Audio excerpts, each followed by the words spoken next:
ಇಲ್ಲಿ ನೋಡಿ ಒಂದು ತಮಾಷೆ ಏನಪ್ಪ ಅಂದ್ರೆ ಇಲ್ಲಿ ಒಂದು ಕ್ಲಾಸ್ ನಡೀತಾ ಇರುತ್ತೆ. ಈ ಕ್ಲಾಸಲ್ಲಿ ಏನು ಮಾಡ್ತಾರಂದ್ರೆ ಒಬ್ಬ ಹಣ್ಣು ತೊಗೊಂಡ್ಬರ್ತಾನೆ. ಹಣ್ಣನ್ನು ತಿಂತ ಏನು ಮಾಡ್ತಾನೆ, ಅವನ ಪಕ್ಕದಲ್ಲಿ ಫ್ರೆಂಡ್ಸ್ಗೆ ತೋರಿಸ್ತಾನೆ, ಕೊಡೋದಿಲ್ಲ.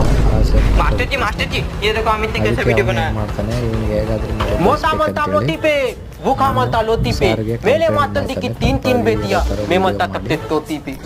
ಕಂಪ್ಲೇಂಟ್ ಮಾಡಿದ್ರೆ ಏನಾಗುತ್ತಂದ್ರೆ ಸಾರಿಗೆ ತುಂಬ ಕೋಪ ಬರುತ್ತೆ. ಅದಕ್ಕೆ ಒಂದು ಕ್ವಶನ್ ಕೇಳಬೇಕಂತೇಳಿ ಸಾರು ಬೋರ್ಡ್ ಮೇಲೆ 3+2 ಅಂತ ಅದಕ್ಕೆ ಆನ್ಸರ್ ಮಾಡೋ ಅಂತ ಹೇಳ್ತಾನೆ. ಇವಾಗ ಆನ್ಸರ್ ಮಾಡೋಕ್ಕೆ ಬರಲ್ಲ. ಅವಾಗ ಏನು ಮಾಡ್ತಾನೆ, ಫ್ರೆಂಡಿಗೆ ಕೇಳ್ತಾನೆ. ಅವ್ರ ಫ್ರೆಂಡ್ ಏನು ಮಾಡ್ತಾರೆ ಅಂದರೆ ಕೈ ತೋರಿಸ್ತಾರೆ, ಒಂದು 5 ಬೆರಳನ್ನು ಬರೀತಾರೆ.